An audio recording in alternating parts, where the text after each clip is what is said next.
Hey everyone! In this course, our objective is to consider together what Christian discipleship looks like in our increasingly technological age, and to give particular attention to our tech use and tech practices.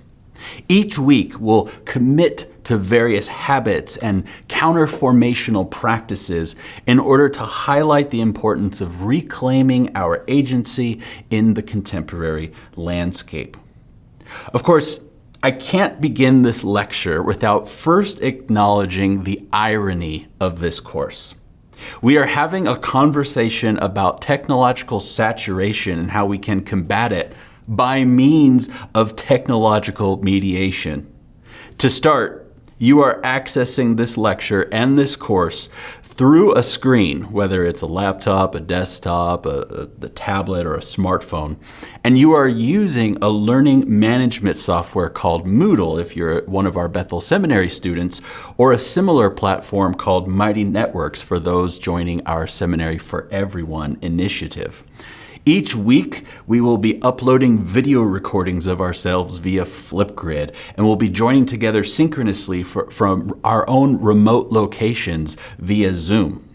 And you're watching and listening to my lectures because of Bethel's excellent recording equipment, editing software, and editors. In other words, it takes a lot of technology in order for us to do this class on technology. Let's just take a moment to appreciate that irony.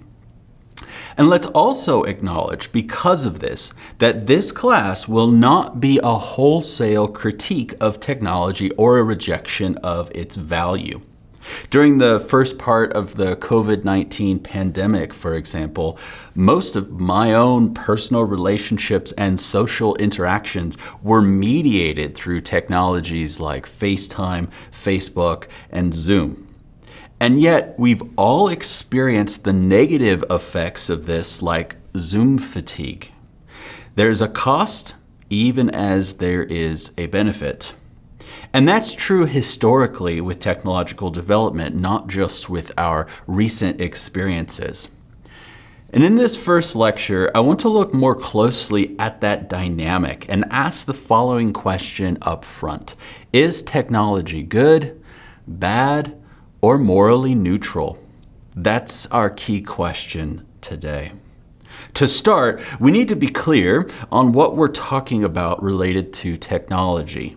Broadly defined, technology includes things like shoes, shovels, and streets, and is not restricted to things like the newest smartphone.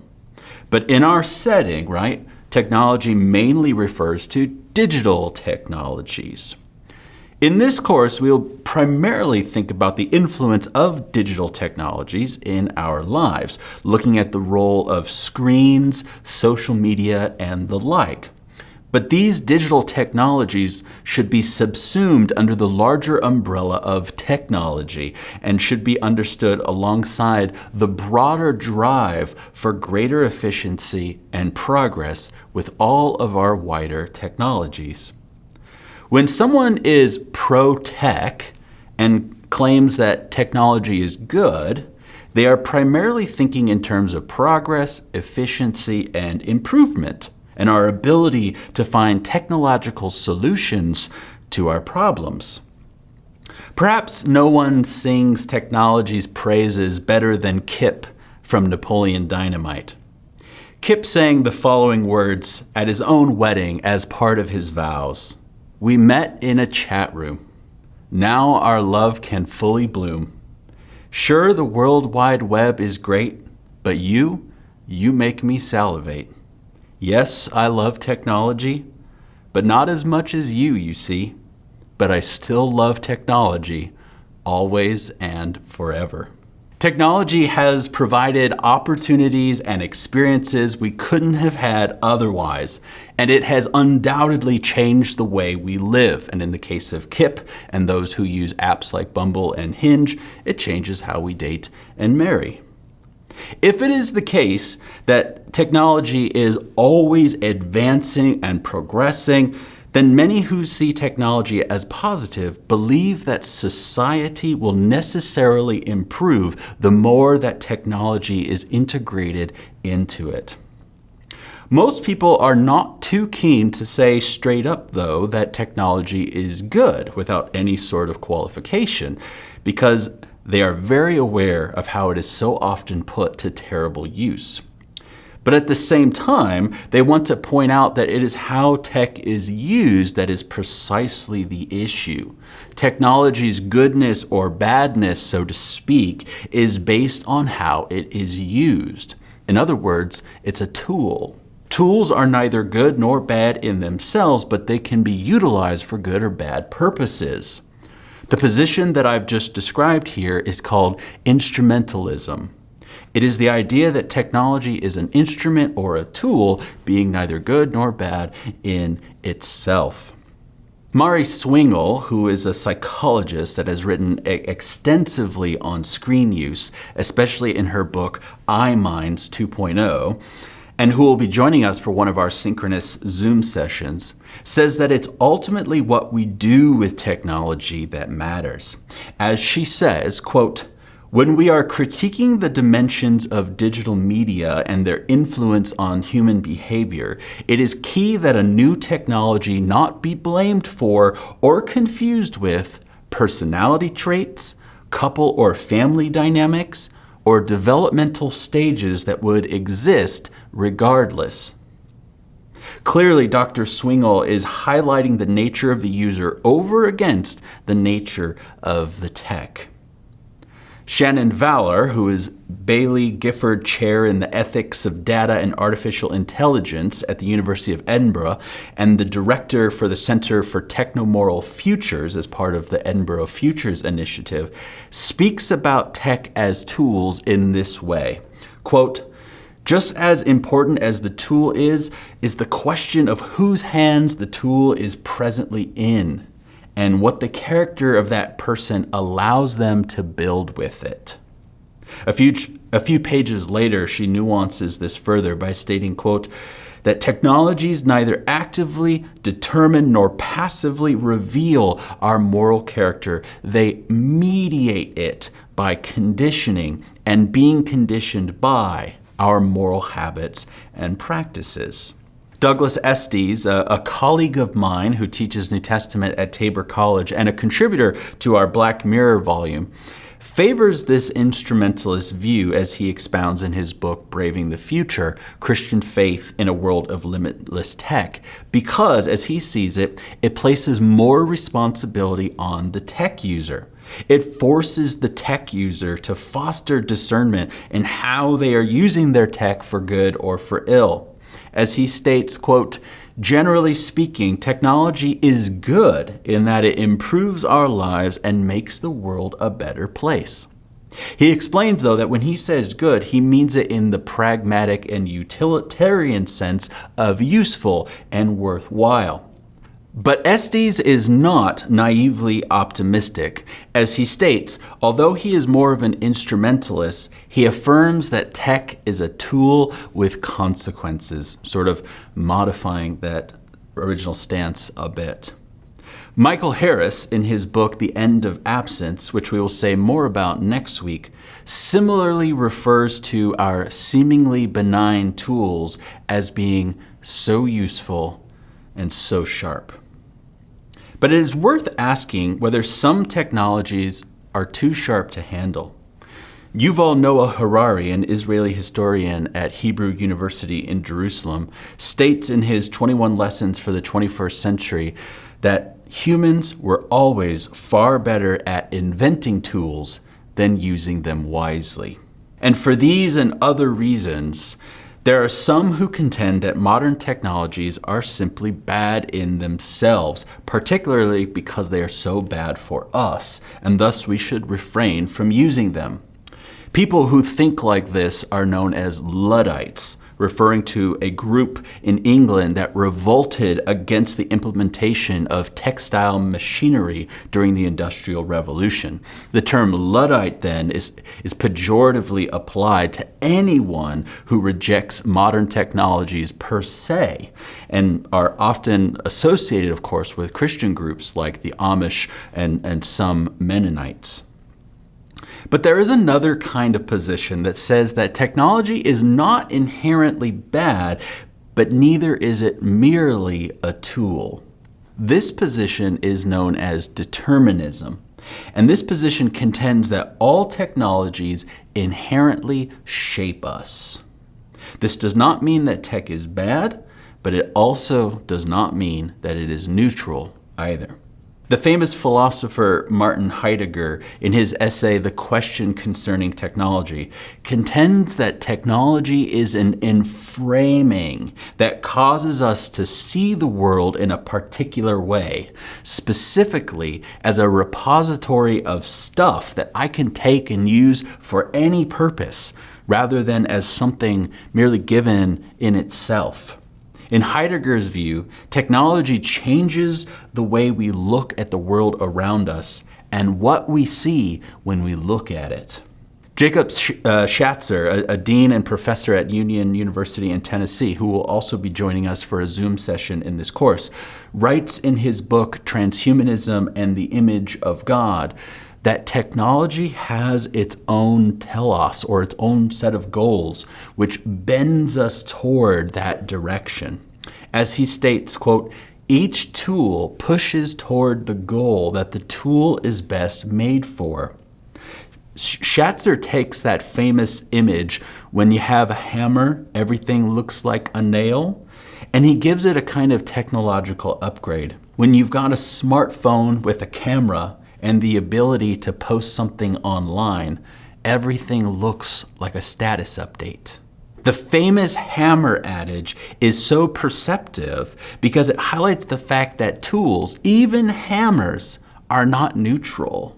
As the hammer adage expresses, the tools we use change us. They impact what we see, and they impact how we see the world around us. Now, on the matter of instrumentalism versus determinism, I prefer determinism because it provokes more of a spirit of discernment and suspicion, I think, than instrumentalism does, leading me to interrogate how tech is shaping me. It seems to me that holding to the idea that tech is neutral can often lead to an uncritical and unreflective posture towards technology that makes one particularly susceptible to its influence. In my view, there's more agency at play in determinism because it directly promotes action. In week 2, we will look more closely at some of the habits and counterformational practices that Schatzer in particular proposes to enact this agency. Now, you're welcome to disagree with me in this debate and feel free to make up your own mind. I look forward to further engagement and refinement of these issues in the Flipgrid forum over the next couple of weeks. And if you read my essay on the Black Mirror episode Smithereens, which is assigned for week 2 if you want to take the Black Mirror track, you'll see that I want to nuance the debate of instrumentalism and determinism a bit further and to kind of get past that binary. But I'll save the specifics of that for my essay if you choose to read it. Now here, what I want to do is I want to develop the perspective of determinism a bit more. According to this view, right, technology shapes us, as I've already noted, but further, it has always shaped us. As Ronald Cole Turner, a professor at Pittsburgh Theological Seminary and an expert on theological engagement with transhumanism, who will join us in week 4 for a Zoom session as well, he notes that, quote, our current form of humanity emerged in part because of our coevolution with technology. For roughly 3 million years, we made tools, and the tools made us. This establishes a precedent for technology to continually shape us and define our species from our collective origins to our collective futures. This shaping of technology is also literally true. Philosopher Francesca Ferrando makes an interesting point about how technology shapes us in more literal ways than we might think. For example, she points out the design of computers and how it impacts things like our posture, our headaches, even our blood circulation. And she conducts a bit of a thought experiment about what it might be like if computers were designed differently. So she imagines a design where computers gain their power and their energy from kinetic movement and from the sun, right? How would technology then shape us, in more literal ways, if that were the case? Well, with that design, we'd be outside all the time, right? And we'd be walking in the sunshine. In that scenario, most humans, right, would have muscular legs and lower vitamin D deficiencies, though perhaps an overexposure to the sun as well. But the point of the thought experiment is that tech shapes us, even in literal ways. And it's not just true with our computers. What I'd like to do now is overview some key moments in human history that help to illustrate this point. What we will see in advance is that just as technology gives, it also takes away. We tend to ignore the latter half of that in all of our talks about progress and improvement. And so this sketch is designed to provide a little bit more balance to that give and take. I'll begin with the agricultural revolution during the Neolithic period. Yuval Noah Harari, in his History of Our Species called Sapiens, contends that the agricultural revolution was history's biggest fraud. And the reason for this is because, despite the production of an abundance of agriculture, it led to worse diets and more disease as compared to our hunter-gatherer foraging days. Harari also observes that during the agricultural revolution, another concept was created, and it's the concept called the future. And what he means by this is that in the hunter-gatherer days, it was all about the present moment, what you could supply for yourself that day, for example. The agricultural revolution, however, made people think about what's coming, what's next, what will happen next season, etc. The future was never as important for our species prior to the agricultural revolution, but there's that give and take. And this example illustrates an important point that we will continue to see, which is that technology can solve problems, but as it does so, it creates new ones. Neil Postman, a cultural critic who wrote a book called Technopoly, The Surrender of Culture to Technology, talks about how new tech brings with it an ecological change, meaning that one significant change generates total change. Postman contends that we often can't see this because of what he calls technopoly, which is the idea that technological innovation is synonymous with human progress. And when we make that equation, he contends, we fail to see the ways that we are losing parts of our humanity along the way, including discrete skills and relationships. Postman begins this book with the next major example that I want to share with you, which is the story of King Thamos told by Socrates, which is recorded in Plato's Phaedrus. In this story, a divine figure named Thuth was telling King Thamos about his inventions, and one of them was the invention of writing so that people can read. But King Thamos is not on board with the idea. He thinks it will lead to a lack of intentionality with memorizing. Teach people how to write, this new skill, and they will stop memorizing, another skill. Postman relays this story and suggests that King Thamos is a bit one-two-sided. He's only focusing on what is lost and not on what is gained. Throughout the book, Postman is keen to suggest that there's always this trade-off, though, this give and this take when it comes to new technology. But the bigger point that Postman wants to make is that technopoly usually does not allow for reflection on what we're losing. We should just keep advancing and merely focus on what we're gaining in the name of progress. As he states, technopoly also encourages insensitivity to what skills may be lost in the acquisition of new ones. Further on King Thamos, Postman makes an important observation within the larger conversation regarding whether tech is morally neutral or not. The line of thought, as we've seen already, usually goes that tech is neither good nor bad. It all just boils down to how it is used. But Postman makes a keen observation here. King Thamus is not concerned with what people will write. He is concerned that people will write. In other words, his concern is not one of an instrumentalist. It's the concern of a determinist. Writing will shape us indelibly, and indeed, it has. This concern of King Thamus is ultimately Socrates' own concern. He felt that written words were mute and lifeless because they couldn't talk back and explain themselves if asked a follow-up question. Of course, he's all about the dialogue, right? He felt that the written word would make people content with information rather than with wisdom, and that we would inevitably lose key skills, like I've mentioned, memorization. Certainly, writing has become a way for us to offload information from our brains to save space for other things that we need to remember, right? Especially if we're not committing things to memory anymore.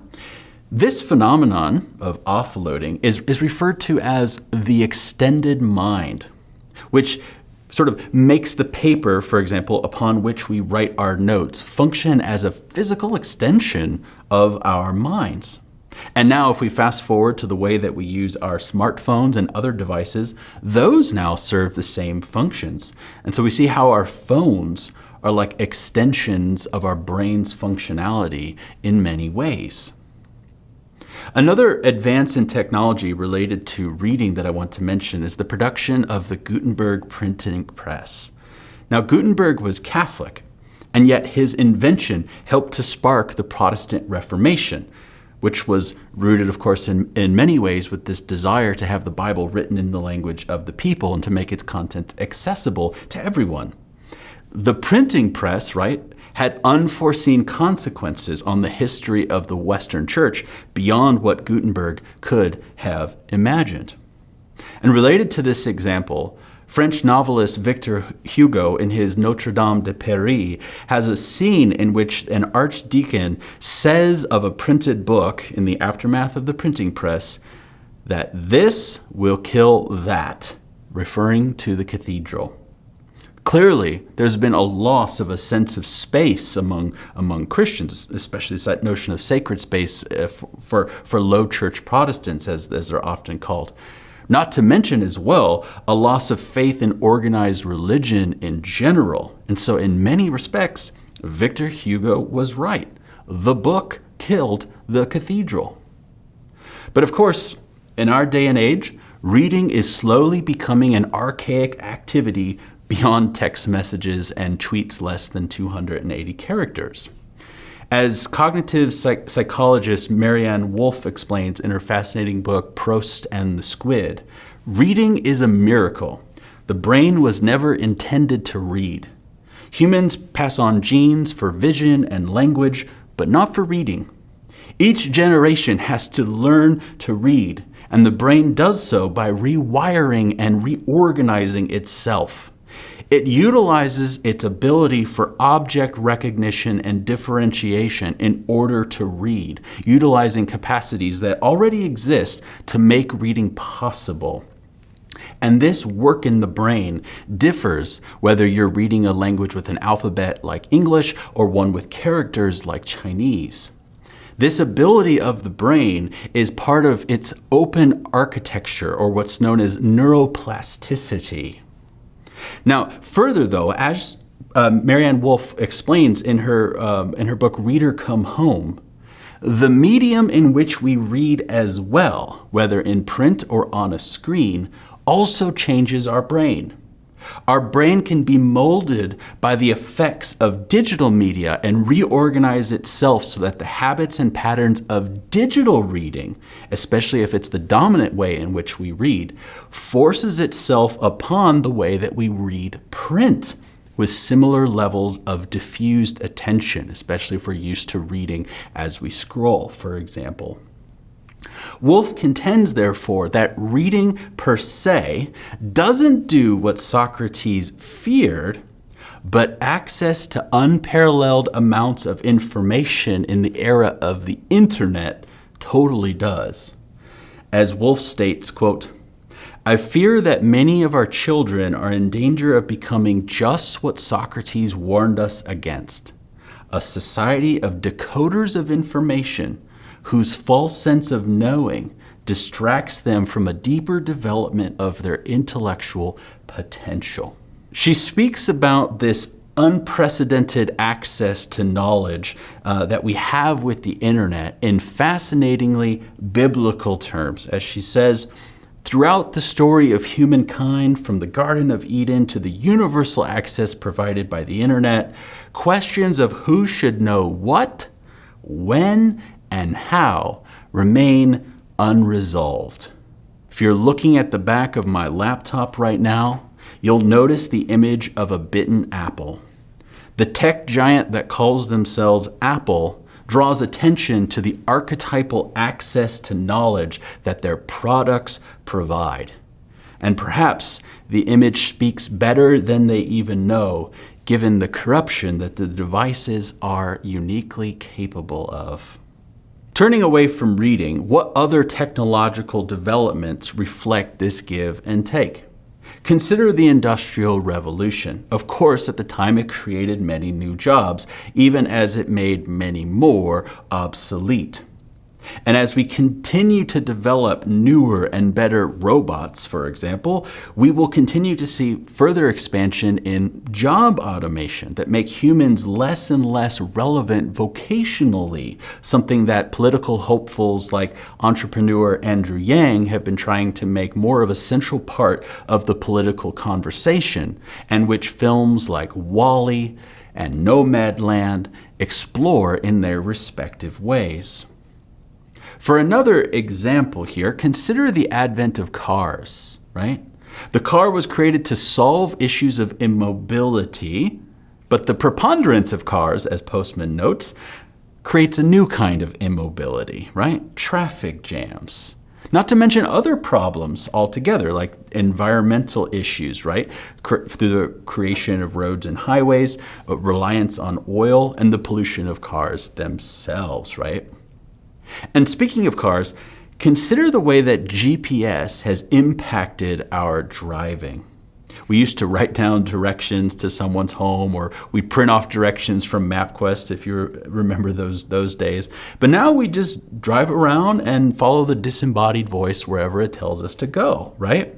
Sometimes without thinking about the rules of the road or what's happening around us. My favorite example of this comes from the TV show The Office, when Michael Scott drives into a pond because the GPS told him to turn, right? And as we use GPS, many of us, of course, are very thankful for it, right? We claim that we'd be lost without it. But the truth is often that we are lost with it. We lose a sense of space and direction because we're not actively trying to acquire that information as we drive. How useful are we, right, at getting around when our phone dies, or when we forget to bring our charging cable, or if we can't access the internet for some reason? Another thought about how tech is changing us is how it's making us bored. Andy Crouch, in his book, The Tech-Wise Family, found that boredom doesn't enter the English dictionary until the 19th century, and that it might be something of a new phenomenon. In the light of this observation, theologian Craig Gay asks, could it be the case that the very technologies that promise to relieve us of boredom are actually making the problem worse? I think the answer to that question is a resounding yes.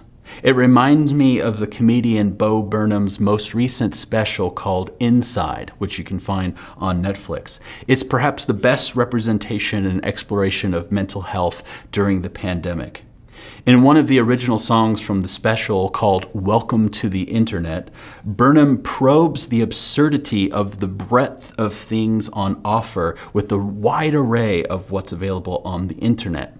The chorus asks, could I interest you in everything all of the time? A bit of everything all of the time.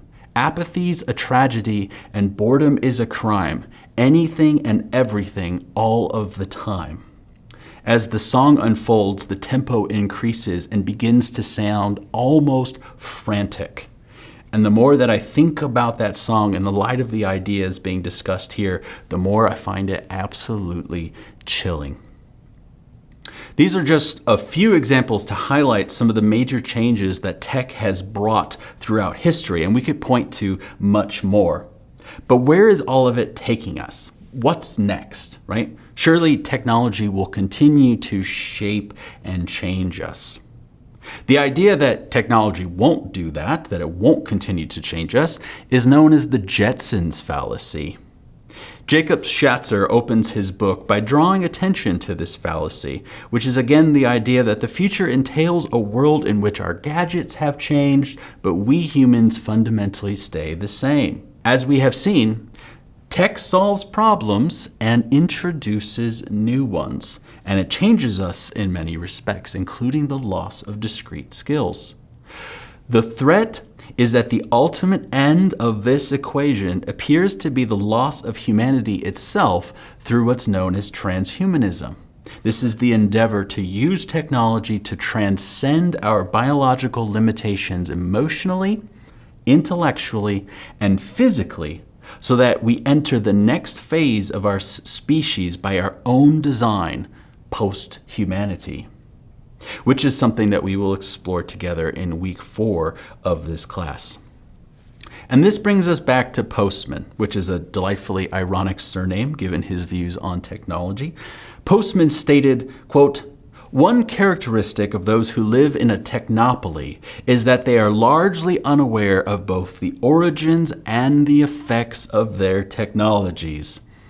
How has technology already shaped us, and how might it continue to do so? When the goal of technology is more progress, more efficiency, more prosperity, etc., there isn't actually a goal. Where does it all end? In the sense, the goal is to continue to move the goalposts ad infinitum. Oftentimes, the rationale for tech development is nothing more than because we can. This mindset only leaves us ensconced within the frame of technology.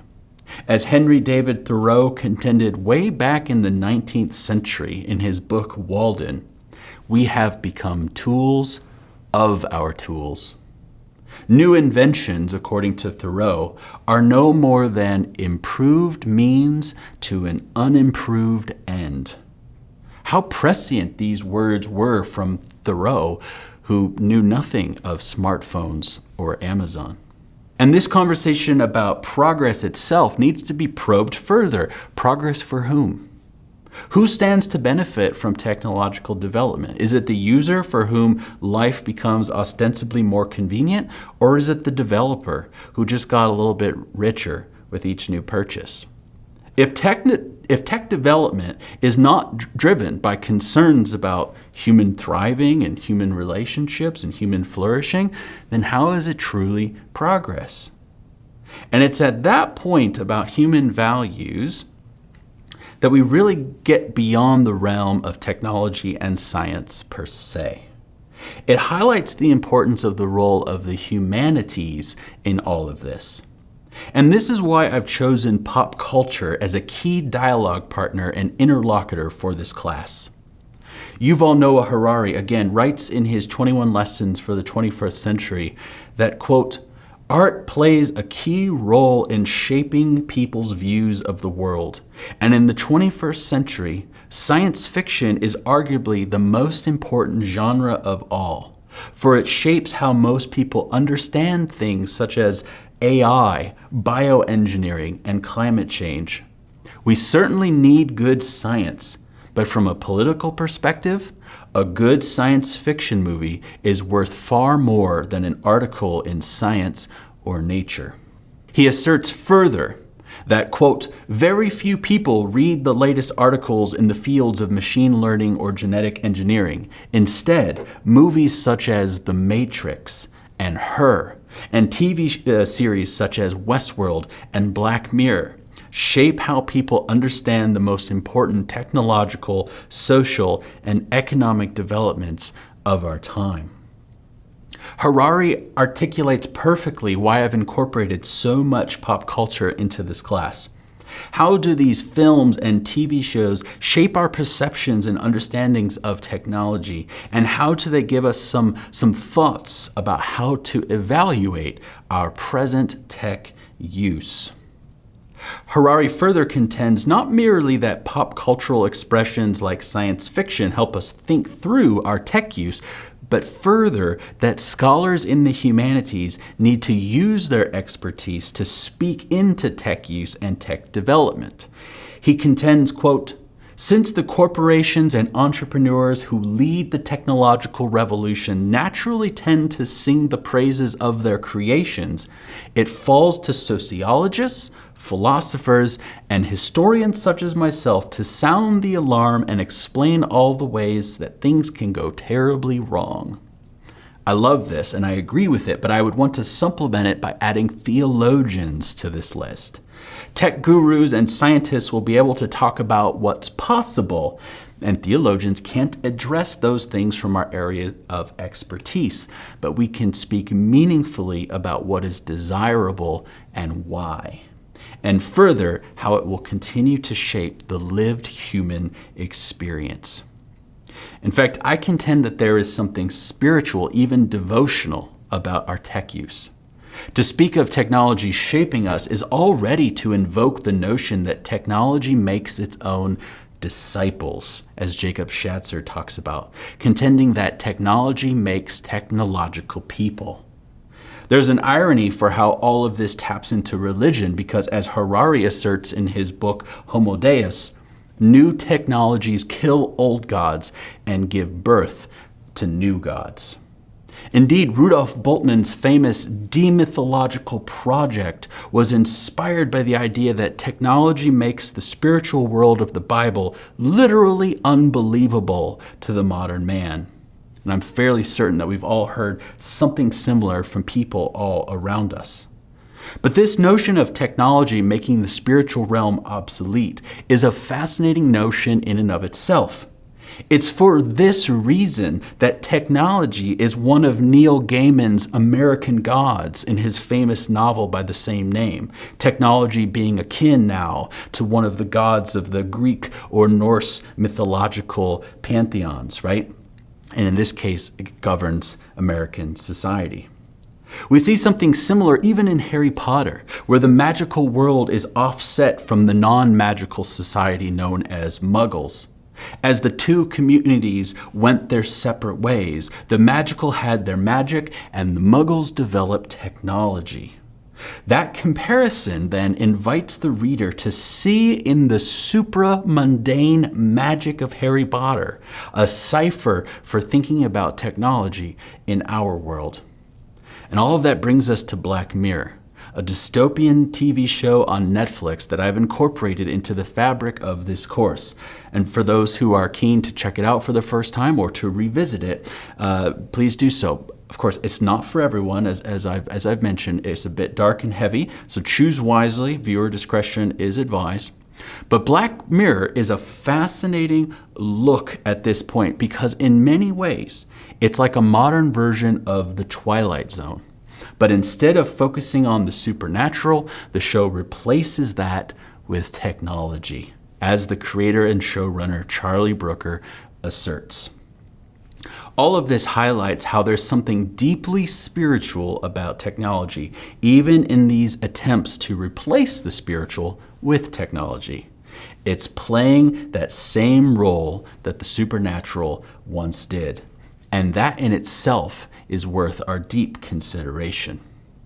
And so in this first video, I've wanted to address this question of whether technology is good, bad, or neutral.